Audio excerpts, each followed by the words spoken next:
stream of the podcast segment for whatever episode the gate gets paired with on Psychotronic Coast to Coast. Oh, I gotta pick what we're gonna watch next time. Oh, shit. By the way, of note, at the very beginning of this movie, I do have to note, let me go check the name. I don't want to get the name wrong. I gotta check Twitter real quick. 1 second. What movie was this for? Nope, different person. This person. A user of Twitter, Mike A. Fitzgerald. He is a fan of our podcast. He sent us a screener copy of this movie called Transformation, which we will definitely cover. We can't cover next week, but I think next episode, but we'll probably cover the episode after that. Gotta hold this up until I figure out where I am. Okay, there we go. What? Whoa, that was weird. Owen disappeared for a second. Sorry, that was a weird glitch. I don't know what happened there, guys. So I don't know anything about this movie. It's 120 minutes. It's edited by Mr. Fitzgerald, who sent this to me. I obviously haven't opened it yet, but I haven't had time to sit down and rip this, send it to Owen so that Owen can watch it with me. But yeah, we'll check that out. I have nothing. I don't know. I don't have words for it because I don't know. We haven't watched anything yet. We haven't done anything about it yet. I just received it in the mail like 2 days ago. So.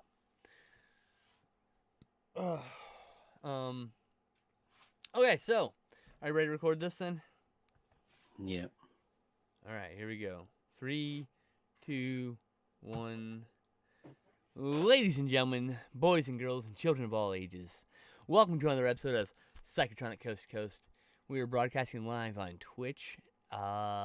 We just watched a childhood classic of mine that Owen had never seen. He chose it, so I'm as shocked as you.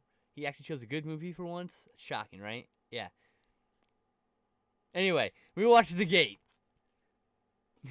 also appearing for the first time on the video version of this, Owen's luscious lips. Owen, give them smackers a...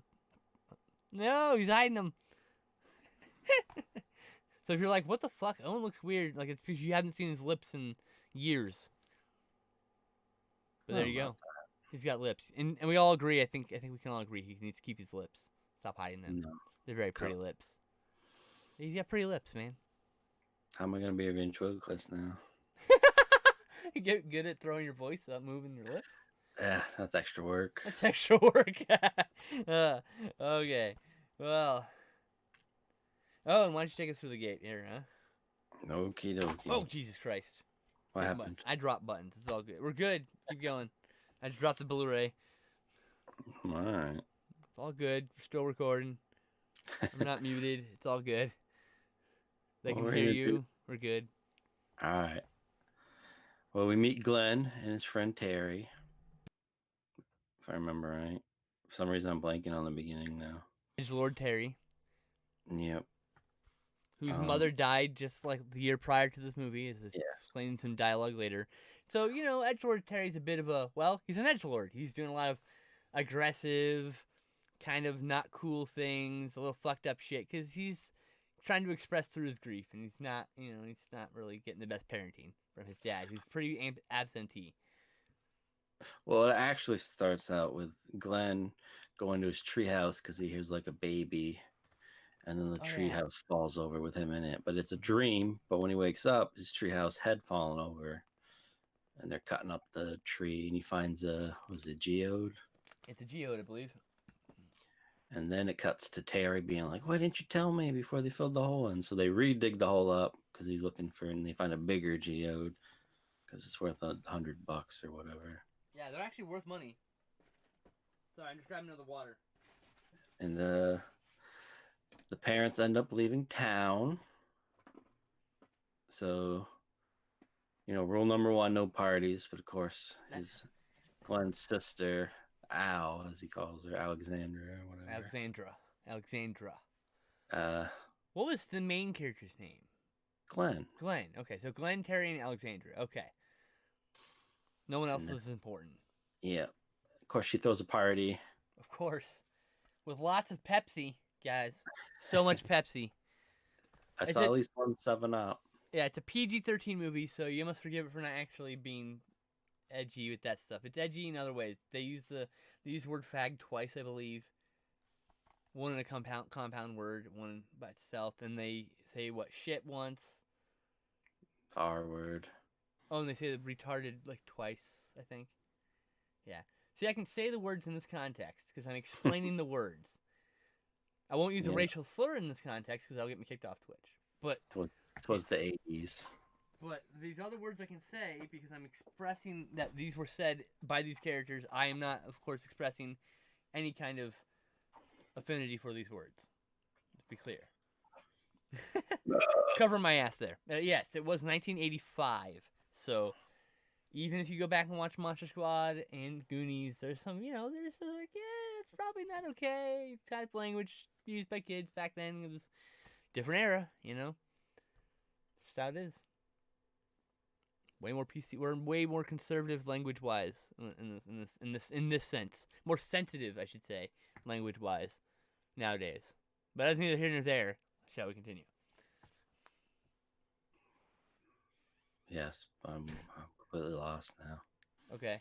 The treehouse style. They got the party. We were talking about booze, and then that's all we're at the party. What was that for that? Oh yeah, they levitate him. Oh right, they failed to do the first levitation because they're doing that party trick where you use two fingers and you levitate someone, and then it's not actually levitating anybody. It's just because there's like 12 of you with two fucking fingers, but they change it because it's it's a movie.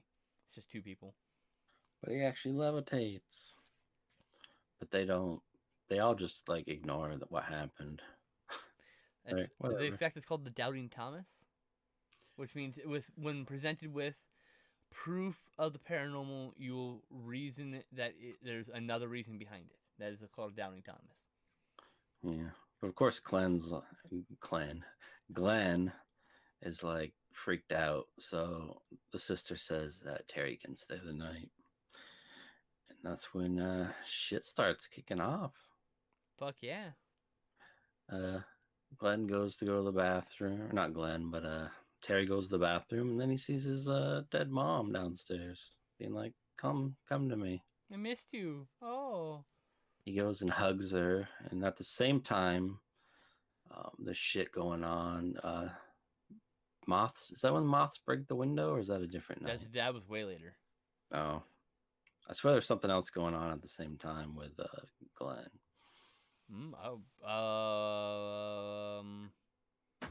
He's. What is happening? Something's happening. He's like hearing noises, I think. Oh, there's a thing in the wall. Yeah, he's hearing the thing in the wall. Right. There you go. Bumping through the wall. Yeah.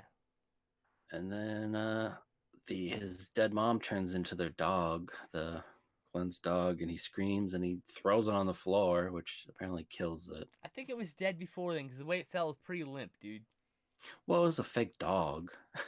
I'm thinking that it was It was licking him when it... I'm thinking it was supernaturally dead. I don't think it was. Upon release. I think the throwing it on the ground killed it. Oh, that's just rude, man. I think it'd be like that. Give Terry some benefit of the doubt. He's a good kid. I mean, he felt like he killed it.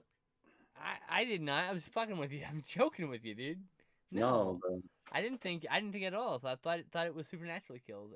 He acted like that. He acted like it. Yeah, I know, but I don't know, man. When he first sees the dog's alive and like licking him, and then he's like, and he's like, he's just like fucking power bombs the dog on the ground, like Jesus Christ. And by that point, it's morning, so Terry goes home. Of course, his dad's nowhere to be found. There's just garbage all over his house. Like I said, he's an absentee father, which is why he's kind of edgelordy because he doesn't have proper parenting. Things like that. That's how it works. And he listens to his metal devil music. The band is called Sacrifice, I think. And he starts reading through it and looking out, and he's like, "Holy shit, we've opened a gate." And then that makes sense. He goes back to Glenn. There's something that happens with Glenn. No. What happens was the dog is they find the dog. That's after that. The dog. He asks where the dog is, and the sister says not to worry about it. And he sends some dumb guy from high school to go take it to a shelter for some To reason. take care of the remains was the idea. But So I assume Glenn's just chilling at home. But then Terry comes back over and he's trying to explain it like, oh, the geode is in the picture here, and this is the gate, and he's pricked your finger, so there's blood, and he's like, he's doing but his he's a best. sacrifice. He's doing his best Alex Jones connect the dots. That's what's happening. It's like crazy the way he's connecting the dots. You're like, what? He's like, it's not fully opened yet because technically your dog counts as a sacrifice because it's dead, but it's not in the hole. And then, of course, they go somewhere. They leave because then the guy shows back up with a dog and he sees the hole. And she said they were gonna go shopping. That was why they went shopping. They were gonna meet him there. Oh, I guess Glenn went to Terry's house. That's why nobody was home. Right, no one was home. Correct. Terry went to Glenn's and brought Glenn back to Terry's. That's what happened. Yeah. And the girls went shopping. Yeah, they left. And the guy knew that Terry that the girls would have been shopping. No, he didn't seem to. He was like kicking the door, like, yeah, nobody was there. Here's your dead dog back. But that's the point. Is he didn't realize he couldn't pawn it off, so he decided to hide it. Yeah, he put it in the hole in the backyard and buried it. Yep, buried it in the hole. By the way, before that, they covered the hole with the door to the treehouse, which has a bolt, so it's a gate. You see, it's a symbol of the door opening. But they come back, start reading, because if you play the record backwards, it tells you how to close the gate. Yes. So they start reading that, and the sister's like, "What is wrong with you guys?" Because she's like, they explain it to her, and they're like, "You guys are weird." But they lift the door, and it's closed. But really, that kid buried their dog there. Yep. So they feel like everything's fine. They're all hanging out. 2 of her friends come over for a sleepover. And then shit really starts kicking off. Because that gate is not closed. No, the fact that the bolt slides ominously open. Yep. Bunch of little creatures come out and they start wreaking havoc all over the house. The most iconic characters of the movie, I have to say. In fact, for the tweet promoting this, I used a gif of the scene. And one of the scenes with them, I should say. Not the scene, but a later scene involving them. Yeah. Moths come busting through the window, whether that was now or earlier, I don't remember. No, but that happens. That's now. He screams, she comes in. He's like, the moths came in. Terry's like, what? Terry's not waking up. Terry comes in. He's like, what happened? Like, oh, shit. There are dead dogs in Terry's bed. Yep.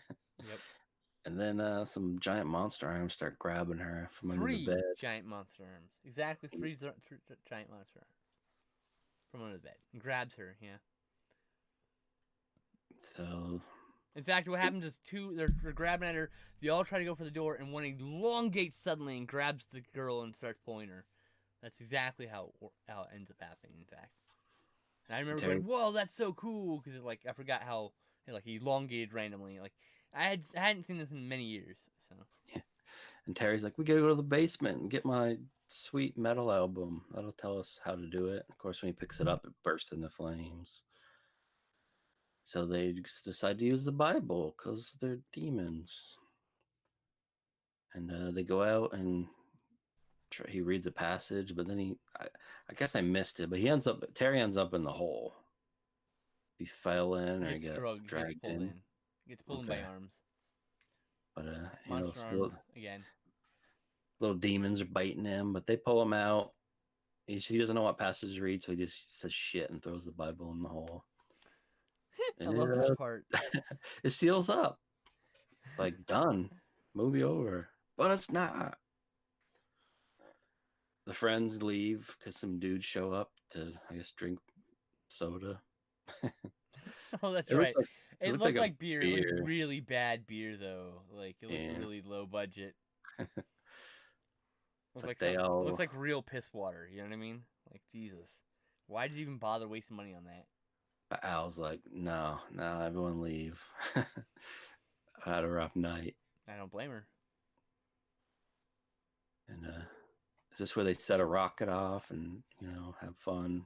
Yeah, she revealed she bought him a rocket while she was out getting clothes and stuff. Yeah, Because she really does love her brother, even though they're kind of hard on each other. And it's a really sweet moment, actually. yeah. I kind of took it like they were into the same things, but now she's trying to be cool and popular. And she can't set off rockets and wear a NASA jacket anymore. That's exactly, yeah. You read that properly, yeah. That's kind of like that's really hinted at, but not explicitly stated. Like, I don't think it's explicitly stated. Maybe a one or two lines, but like you could easily miss those. In fact, I'm pretty sure I missed those. But like just by watching the movie, early parts of it and how they're interacting in the rooms, Yeah. you get the feeling that there was She's definitely. like, "Don't call me Al anymore," and she's throwing away all her old, toys and stuff. Exactly. I'm a moody teen now. And she is turning into a young woman. Moody Then she'll young hit her woman. 20s. And he's turning into a moody young man. Very soon he'll be also moody. It happens to everyone. They hit the puberty. They get moody. Yeah.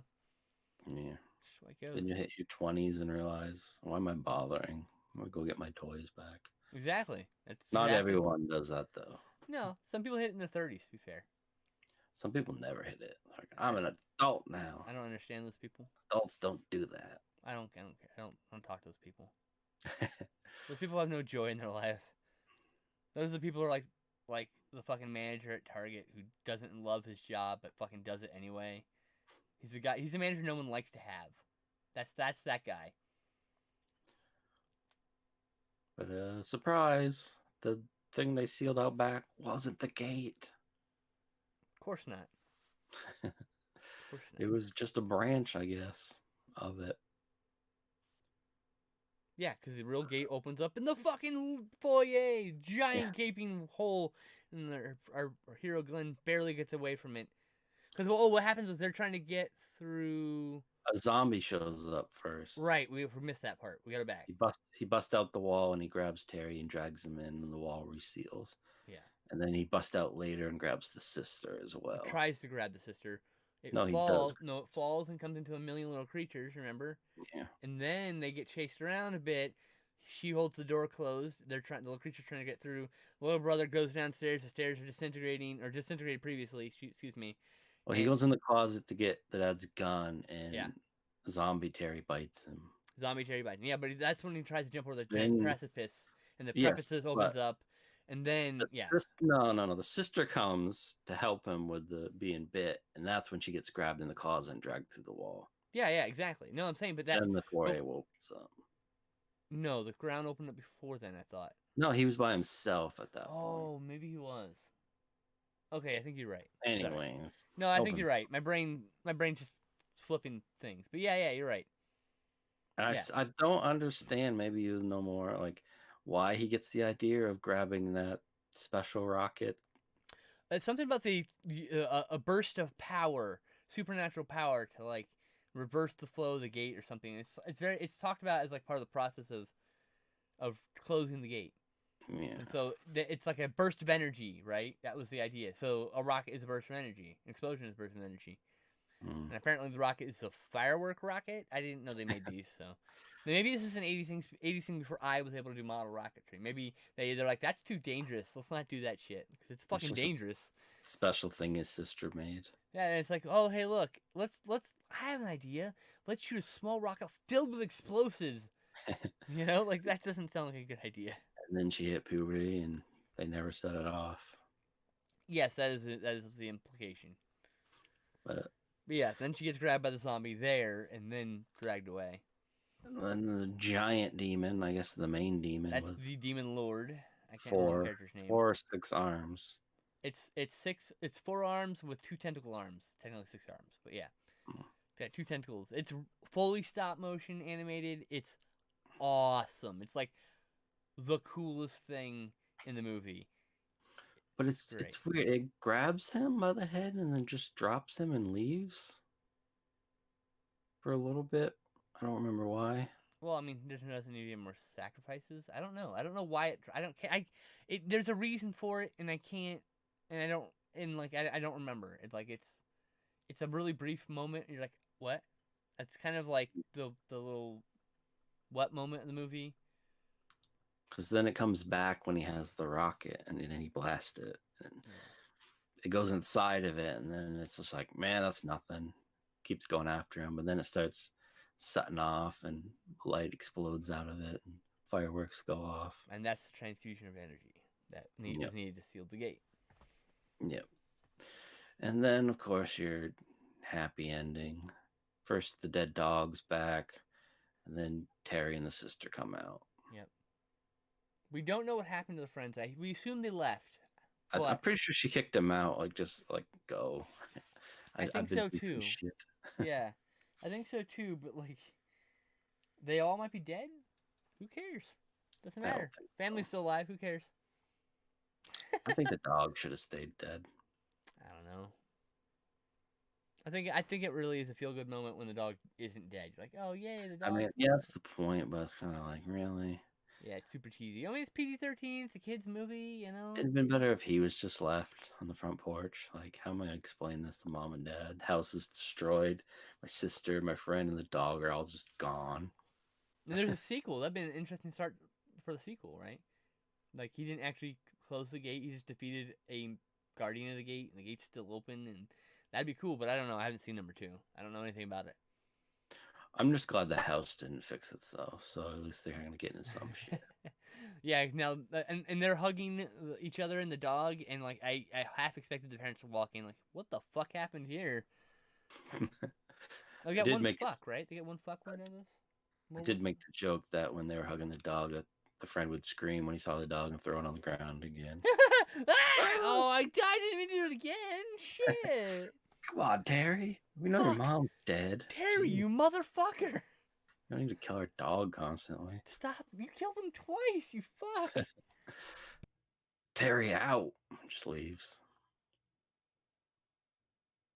Good old Terry. Terry doesn't have to take this shit. Why is Terry talking in the third person? Terry can. Terry just saw some fucking demons. He don't give a fuck what you think. And storms out. You're like, what the hell's happening? Comes back. Also, my mom's still dead. Yeah, but our dog isn't. Fuck your dog! From like down the street. Oh god. Terry. I think we just made a fucking Terry. He's a laugh. Man, that would have been a better ending, I think. That would have been the greatest. I'd be like, what the fuck just happened in this movie? There's some good Terry facial expressions in this. Oh man, there's in Al's face, she gets like what the fuck's happening faces. Good shit. Oh yeah, when they're like, we opened a gate to hell, and she's just like, what? Like what? She looks like she looks like a fucking eyeball opened up on his forehead. That is one part we didn't talk about. Oh, and his hand too. Yeah. What happened to his hand? I think he stabbed the eyeball. No, before that, what happened to the hand? Like how did it? Something happened to the hand, and then an eye grew in it. Way earlier, he got a splinter. He bled in the hole. That was part of the. Oh right, he had cut himself, right? But that's when the demon picked him up and set him down. Then as he looked at his hand, there was an eyeball, and he's like, "Ah!" Because oh, that's what it was. I think what it was he cut his hand, right, which caused the eyeball to grow. And when the demon saw the eyeball, he realized he's the one who summoned him. That's probably why he put it down. Ah. And then he goes and stabs the eyeball, gets the rocket, and shoots the creature. And that's when it comes back, like, hey, what the fuck? You stabbed my eyeball. Yeah, exactly. I thought I was working for you. See, I knew there was a reason, and we just slipped out. But hey, look, we figured it out. Yeah. And He before could we have just stopped. been like, I control you, demon. I mean, before in the past, we have also had that realization just as we stopped recording. Like, oh right, now I remember. So at least you caught it on tape this time. Well, to be fair, I was kind of nodding off towards the end. Yeah, not the movie's fault. No, you had a long tired. day. So yeah, that was fun stuff. So what did you think of the movie? I liked it. Yeah. Do you think this would be a classic if you saw it when you were like 10 or 12? Probably. Yeah. I didn't really get into like horror movies till after high school. Oh, my fucking cousin fucked me up at 8 years old. My cousin, he's not really my cousin, right? My grandmother housed troubled teens who couldn't get homes because no one would adopt them. and they called him my cousin because he was just there until he got 18 and he left, right? His name was Chad Myers. Okay? This kid fucked me up. I love you, Chad. I just want you to know, I don't know what happened to you, but thank you for this. He told me while we were watching Halloween 4 that his uncle, or his dad, my uncle, was Michael Myers and that the movies were based on him. That may be true or not. Maybe his dad may have been Michael Myers. I don't know. Then that he says dad was in prison for killing tons of people, and that's why they made the movie after him. So I got fucked up at a young age, right? Then he took me to see Halloween, the original Halloween, in a theater. He also, like, I say it's the same day, but it's probably with a short span of time, introduced me to Mob Rules by Black Sabbath, and that fucking changed my mind forever on music, too. So, fuck Led Zeppelin, fuck Pete Floyd. Black Sabbath did it better. Every metal and every metal and rock riff you ever thought of, Black Sabbath already did it.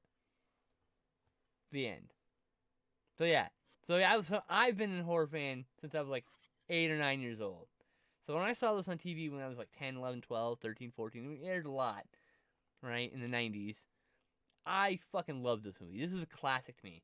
So what did you rate this film out of 5? I'm thinking of it. That's probably what scared me as a kid. Yeah? Fucking E.T. fucked me up as a kid. Jesus, you're a sensitive kid. Of course, at 8 years old, I did get told that my uncle was a serial killer who was in prison. So, I guess I shouldn't judge it too much. I mean, he's all white and dying. Freaks me out. Yeah, I mean, yeah. I haven't watched it since, actually. What would you rate this out of 5? 4. 4 out of 5? I also rate it 4 out of 5. This is probably one of the best movies we've watched on the show. I mean, other than Robot Jocks, who's amazing. We watched a lot of good movies on this. Actually, I shouldn't knock them. A lot of good, bad, and a lot of good, good. Not a lot of good, good, but a lot of good, bad. Some good, good. Anyway, you ready to be hit with what we're watching next? I'm ready. Hit me. All right, straight from AGFA and Bleeding Skull.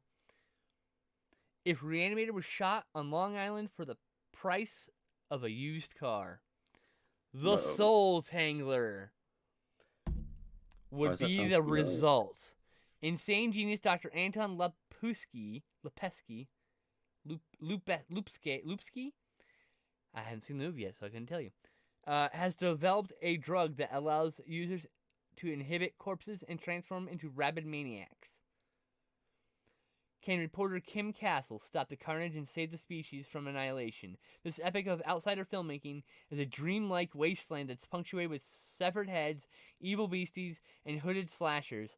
Filmed in the basements and garages of director Pat Bishaw's earnest devotion to storytelling and the spirit of H.P. Lovecraft elevates the Soul Tangler beyond the kitsch into heavenly territory. Transferred from the original 1-inch master tape with unseen 62 minutes of alternate director's cut. There's an alternate director's cut, 62 minutes long. Wow, okay. I think we're going to watch the original. This was shot in 16mm, but edited on video, so this transfer is taken from the 1-inch video. So that's why it's on DVD. That is what we're watching next week. True, 100% verified Psychotronic cinema. No one could ever dispute this being Psychotronic cinema. So, we'll be watching that. You ready for that? Yep. All right. And until next time, guys, we'll see you. I don't have an ending. I used to have an ending for like 2 episodes, and then I forgot it. And this is now the ending. Bye, guys. See you next time.